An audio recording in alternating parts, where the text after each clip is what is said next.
ভারতে তেলাপোকার উৎপাতে বিপর্যস্ত মোদী সরকারের গদি। বাংলাদেশের বর্ষা বিপ্লবের হাওয়া এবার দিল্লির রাজপথে। প্রথমে শিক্ষামন্ত্রীর পদত্যাগ চাইলেও এবার শুরু হয়েছে প্রধানমন্ত্রীর পদত্যাগে আন্দোলন। রাজপথে পুলিশ এবং ছাত্রদের দফায় দফায় সংঘর্ষ, আন্দোলন ছড়িয়ে যাচ্ছে বিভিন্ন রাজ্যে। এর মধ্যে পাঞ্জাবের কৃষকরা ছাত্রদের প্রতি সংহতি জানিয়ে রাজপথে নেমে এসেছে। অবরুদ্ধ সংসদ ভবন। ভারতের মেডিকেল ভর্তি পরীক্ষার প্রশ্ন ফাঁসকে কেন্দ্র করে চলমান বিক্ষোভের মধ্যেই আন্দোলনরত শিক্ষার্থীদের সঙ্গে সংলাপের পথ খোলা রাখার ইঙ্গিত দিয়েছে দেশটির কেন্দ্রীয় সরকার। সরকারি সূত্রের বরাতে এনডিটিভি জানিয়েছেন, পরিস্থিতি বিবেচনায় রেখে পরবর্তী সময়ে আন্দোলনকারীদের সঙ্গে আলোচনার বসার সিদ্ধান্ত নেওয়া হবে। তবে এ সংলাপের জন্য নির্দিষ্ট কোনো সময়সীমা নির্ধারণ করা হয়নি। রাজধানী নয়াদিল্লিতে বিক্ষোভ চলাকালে আহত শিক্ষার্থীদের দেখতে লেডি হার্ডিংস হাসপাতালে যান কেন্দ্রীয় স্বাস্থ্যমন্ত্রী জেপি নাড্ডা। একই দিনে আন্দোলনের দাবি দেওয়া নিয়ে ককরোচ জনতা পার্টি সিজিপি এর একটি প্রতিনিধি দলও তার সঙ্গে বৈঠক করেন। বৈঠকে নাড্ডা আন্দোলনকারীদের অবস্থান কর্মসূচি প্রত্যাহারের আহ্বান জানান। তবে সিজিপির মুখপাত্র সৌরভ দাস জানান, তারা তিনটি প্রধান দাবি সরকারের কাছে তুলে ধরেছেন। এর মধ্যে রয়েছে শিক্ষামন্ত্রী ধর্মেন্দ্র পরীক্ষার্থীদের মধ্যে যারা প্রাণ হারিয়েছেন বলে দাবি করা হচ্ছে তাদের পরিবারকে 1 কোটি রুপি করে ক্ষতিপূরণ প্রদান এবং হাসপাতালে ভর্তি থাকা সমাজকর্মী সুনম ওয়াংচুককে অবিলম্বে মুক্তি দেওয়া।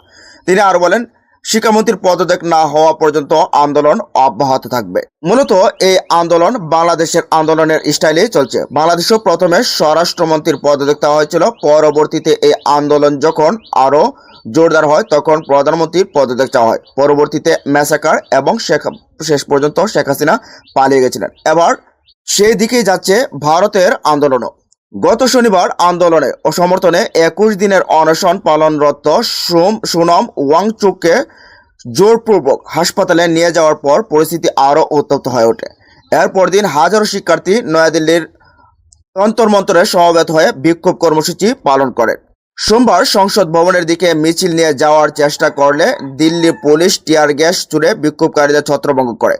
সংঘর্ষে বহু আন্দোলনকারী ও পুলিশ সদস্য আহত হন বলে প্রত্যক্ষদর্শীরা জানিয়েছেন। এদিকে মঙ্গলবার প্রধানমন্ত্রী নরেন্দ্র মোদী প্রশ্ন ফাঁসের সঙ্গে জড়িতদের বিরুদ্ধে সর্বোচ্চ কঠোর শাস্তি নিশ্চিত করার আহ্বান জানিয়েছেন। তবে এই আশ্বাস দিলেও এখনো ককরোচ পার্টি এবং ছাত্ররা বলছে, আমরা রাজপথে ছেড়ে যাব না যতক্ষণ পর্যন্ত উপযুক্ত ব্যবস্থা না নেওয়া হবে এবং সঠিক সিদ্ধান্ত না আসছে সে পর্যন্ত আমরা আমাদের আন্দোলন রাজপথে চালিয়ে যাব। অন্যদিকে বিরোধী দল কংগ্রেসের সদস্য রাহুল গান্ধী ও প্রধানমন্ত্রীকে ভারতের ইতিহাসের তরুণ বিরোধী প্রধানমন্ত্রী বলে আখ্যায়িত করেছেন। তিনি অভিযোগ করেন, প্রশ্ন ফাঁসের বিচার দাবি করা শিক্ষার্থীরা সরকারের কাছ থেকে জবাবের পরিবর্তে লাঠিচার্জের মুখোমুখি হচ্ছেন।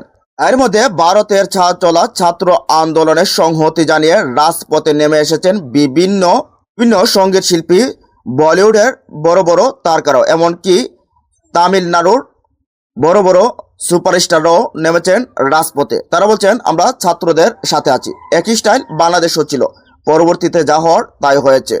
দিল্লির বিক্ষোভে চ্যালেঞ্জের মুখে মোদীর কর্তৃত্ব। অভিজিৎ দীপক বলেন, পুলিশের বাধা সত্ত্বেও যন্তর মন্তরে তারা আন্দোলন চালিয়ে যাবেন। তবে আপাতত সংসদ ভবন অভিমুখে নতুন কোনো কর্মসূচি দেওয়া হবে না। এর আগে গত সোমবার চলো সংসদ কর্মসূচিকে কেন্দ্র করে যন্তর মন্তরে তৈরি করা আন্দোলনের মঞ্চ ভেঙে দেয় দিল্লি পুলিশ। একই দিন সংসদ অভিমুখে মিছিল নিয়ে যাওয়ার চেষ্টা করে পুলিশ টিয়ার গ্যাস ছুড়ে বিক্ষোভকারীদের ছত্রভঙ্গ করে।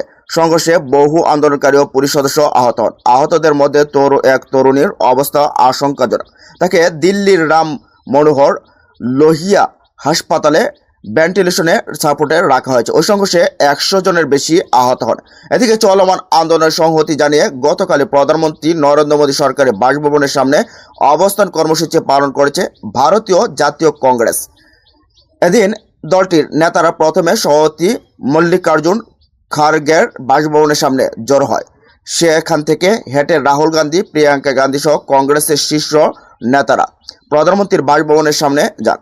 সেখানে অবস্থান কর্মসূচি পালন করার সময় কংগ্রেসের কয়েকজন শীর্ষ নেতাকে আটক করে দিল্লি পুলিশ। এ সময় রাহুল গান্ধী নাক দিয়ে রক্ত ঝরতেও দেখা যায় এবং রাহুল গান্ধী ও প্রিয়াঙ্কা গান্ধীকেও আটক করে দিল্লির পুলিশ। কর্মসূচির আগে সামাজিক যোগাযোগ মাধ্যমে এক্সে দেওয়া এক পোস্টে রাহুল গান্ধী বলেন, শিক্ষার্থীদের ওপর চালানো সহিংসতার জবাব চাইতে তারা প্রধানমন্ত্রীর বাসভবনের সামনে গেছেন। তিনি প্রশ্নভাসের ঘটনায় প্রধানমন্ত্রী নরেন্দ্র মোদী ও স্বরাষ্ট্রমন্ত্রীর পদত্যাগ দাবি করেন। একই দিন রাহুল গান্ধী ও প্রিয়াঙ্কা গান্ধী হাসপাতালে গিয়ে আহত আন্দোলনকারীদের খোঁজ নেন। অন্যদিকে কেন্দ্রীয় স্বাস্থ্যমন্ত্রী জগৎ প্রকাশ নাড্ডাও আরএমএল ও লেডি হার্ডিংস হাসপাতালে গিয়ে আহতদের চিকিৎসার অগ্রগতি সম্পর্কে খবর নেন। বিশ্লেষকরা বলছেন, পরীক্ষার্থীর প্রতি ব্যাপক জনসমর্থন এবং বিরোধী দলের সরাসরি অংশগ্রহণ আন্দোলনের নতুন মাত্রা এনেছে, যা প্রধানমন্ত্রী নরেন্দ্র মোদীর উপর চাপ বাড়বে। অভিজিৎ বলেন, সরকারের মুখে মুখ পড়েছে, তারা চাইলে এমন ঘটনা ঘটত না। শিক্ষামন্ত্রী ধর্মেন্দ্র প্রধানকে বরখাস্ত করে এই আন্দোলনের প্রয়োজনই হতো না, কিন্তু সরকার নির্লজ্জ। বিজেপি নেতা উদ্যত এক্সে দেয়া বার্তায় তিনি লেখেন, পুলিশি বর্বরতায় আপনারা আহত হয়েছেন, আমি ক্ষমাপ্রার্থী। অমানবিক দিল্লি পুলিশের নৃশংসতা থেকে আপনাদের রক্ষা করতে পারেনি। অভিজিৎ লেখেন, একজন ধর্মেন্দ্র প্রধান যিনি 20 জনের বেশি শিক্ষার্থীর মৃত্যুর জন্য দায়ী, তাকে রক্ষা করতে গিয়ে সরকার নিরীহ ছাত্রছাত্রীদের রক্তাক্ত করল। আপনাদের সবার স্বার্থে এ লড়াই জারি থাকবে।